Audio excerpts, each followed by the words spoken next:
Oi pessoal, tudo bem? Vamos continuar a leitura do livro Se Não Fosse Você, da Colleen Hoover. Nós já lemos o primeiro capítulo e agora vamos para o segundo capítulo. O nome dele é Clara.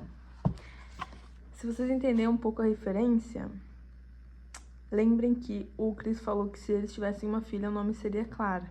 Então, a gente já deve até imaginar que então ela estava grávida e eles tiveram a filha, porque o segundo capítulo o nome é Clara. Enfim. Já começa 17 anos depois. Olho para o banco do passageiro e me encolho de nojo. Como sempre, há migalhas de algo não identificado emplastadas nas frestas do couro. Pego minha mochila e a jogo no banco de trás, junto com uma velha embalagem de fast food e 2 garrafas de água vazias. Tento limpar as migalhas. Acho que podem ser restos do bolo de banana que Lexi comeu na semana passada, ou do baguel que eu comia enquanto íamos para a escola hoje cedo. O tapete está coberto de trabalhos antigos amassados. Eu me estico para pegá-los e acabo guinando o carro para a vala antes de ajeitar o volante, decidir deixar os papéis onde estão. Não vale a pena morrer só para ter um carro limpo. Então eu deveria estar dirigindo e não queria mexer para não arriscar bater o carro, né? Quando alcanço a placa de pare, faço uma pausa e contemplo meu dilema pelo tempo que ele merece.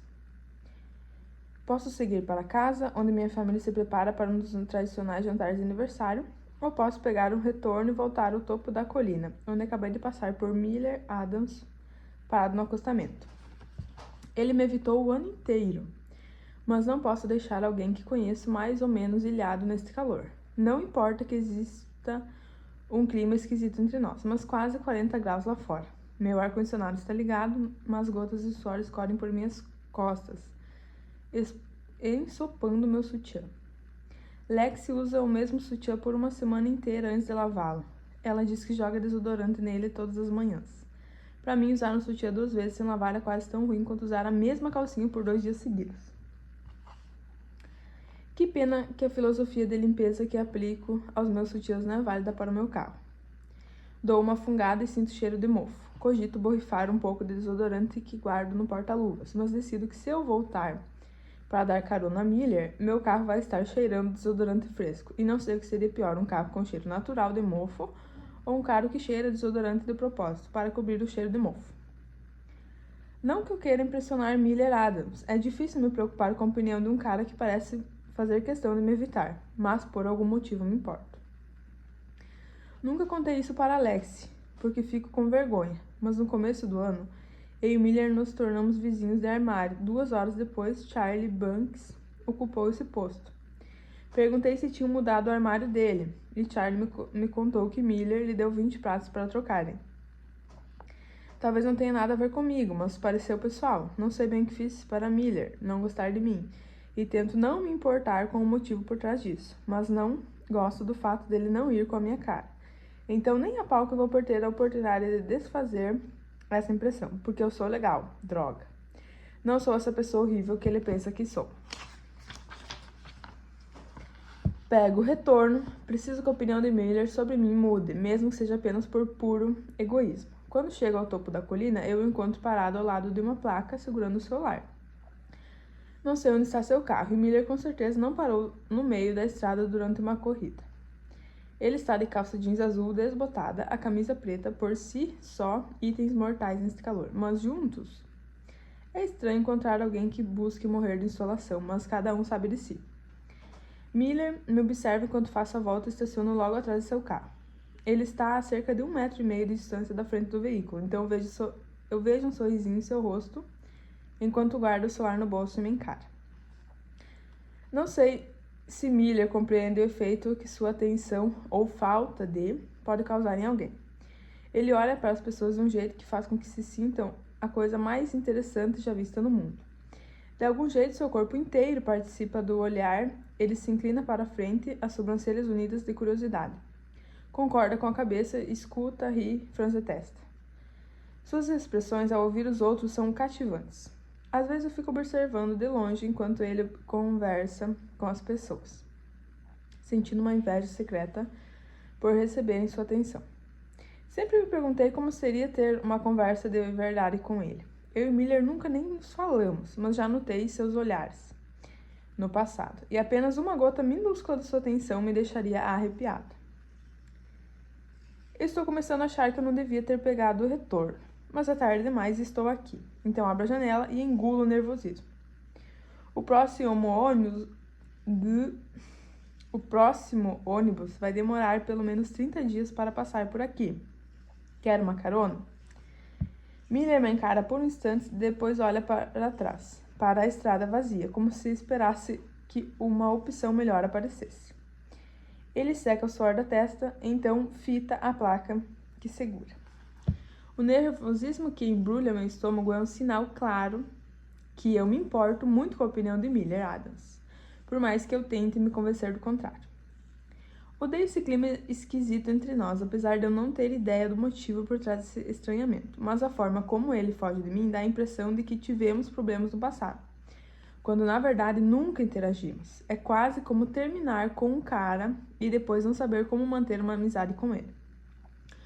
Por mais que eu quisesse não desejar saber nada sobre ele, é difícil não almejar sua atenção, porque Miller é especial e bonitinho, ainda mais agora com seu boné dos Rangers virado para trás e mechas de cabelo escuro aparecendo por baixo.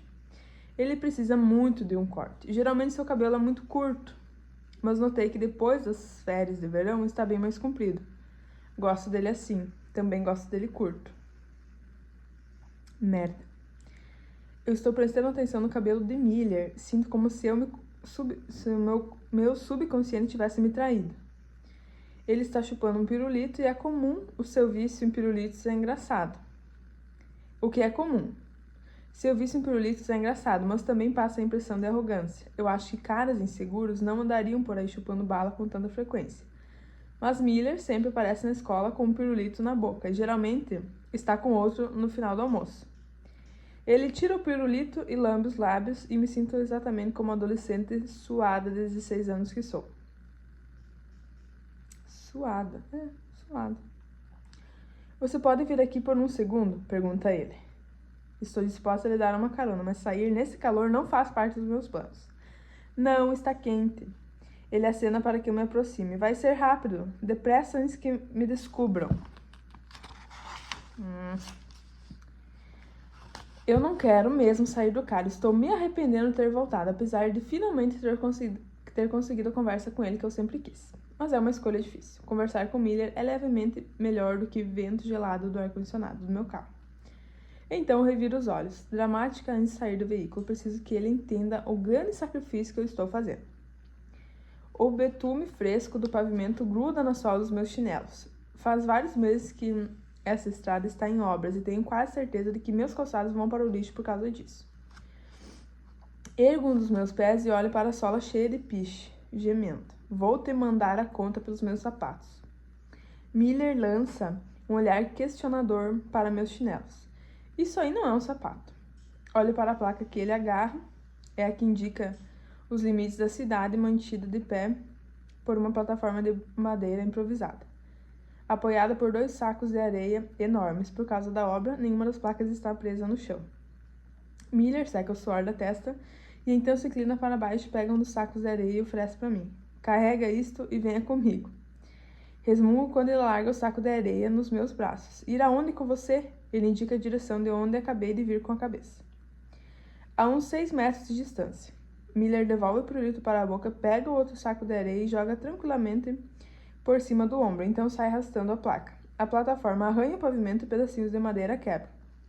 Você está roubando a placa dos limites da cidade? Não, só vou mudar...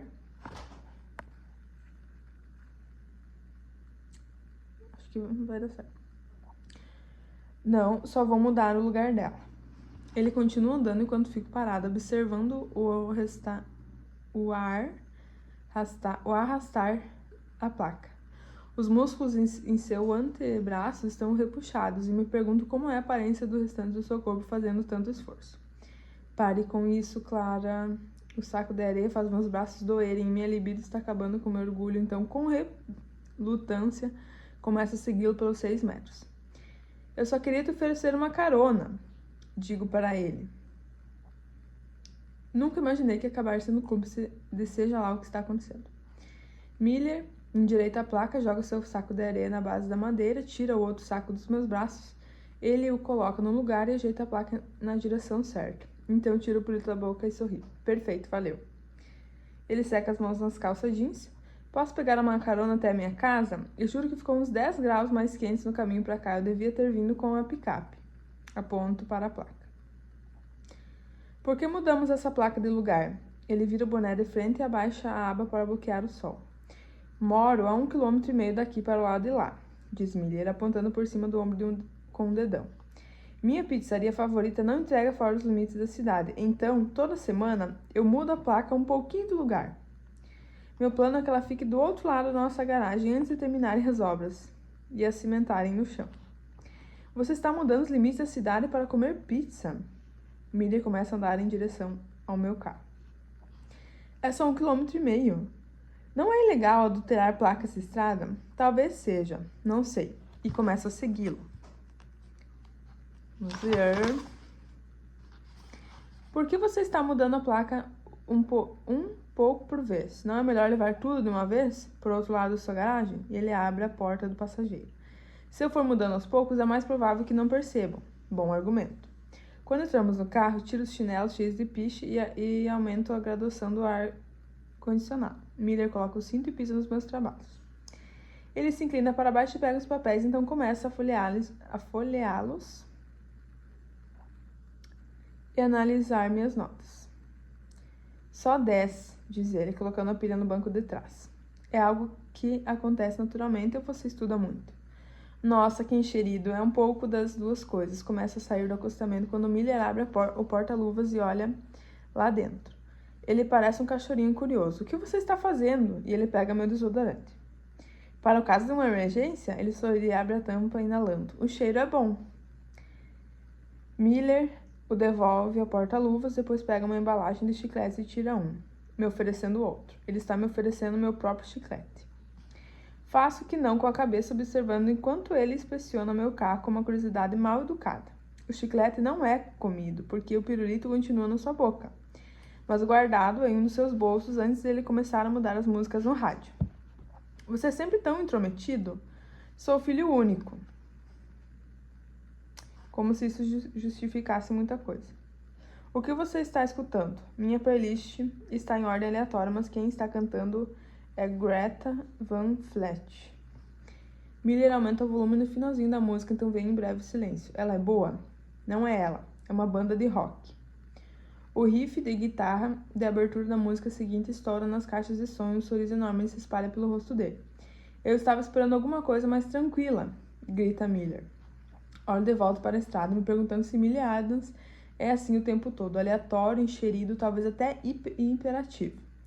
Nossa escola não é enorme, mas ele está no último ano, então não temos aulas juntos. Mas o conheço bem o suficiente para reconhecer que anda me evitando, só que nunca estive nesse tipo de situação com ele, cara a cara. Não sei bem o que eu esperava, mas não era isso. Miller estica a mão para pegar algo no painel na direção do seu banco, mas antes de eu perceber o que está acontecendo, ele já abriu. Tira a pasta das suas mãos e joga no banco de trás. O que é aquilo? Pergunta ele. É uma pasta com minhas inscrições para a faculdade, mas não quero falar sobre esse assunto. É sempre motivo de briga entre mim e meus pais. Nada. Parecia uma inscrição para a faculdade para estudar teatro. Você já está se inscrevendo em faculdades? Sério. Você é a pessoa mais fofoqueira que eu já conheci. E não, só estou reunindo tudo porque quero estar preparado. E as escondo no meu carro porque meus pais teriam um ataque se soubessem que quero mesmo ser atriz. Você já se inscreveu em alguma? Sim, vou estudar cinema. A boca de Miller se curva em um sorriso. Agora ele está zombando de mim. Agora a gente vai terminar o vídeo e terminar a parte 2 em outro vídeo, tá bom?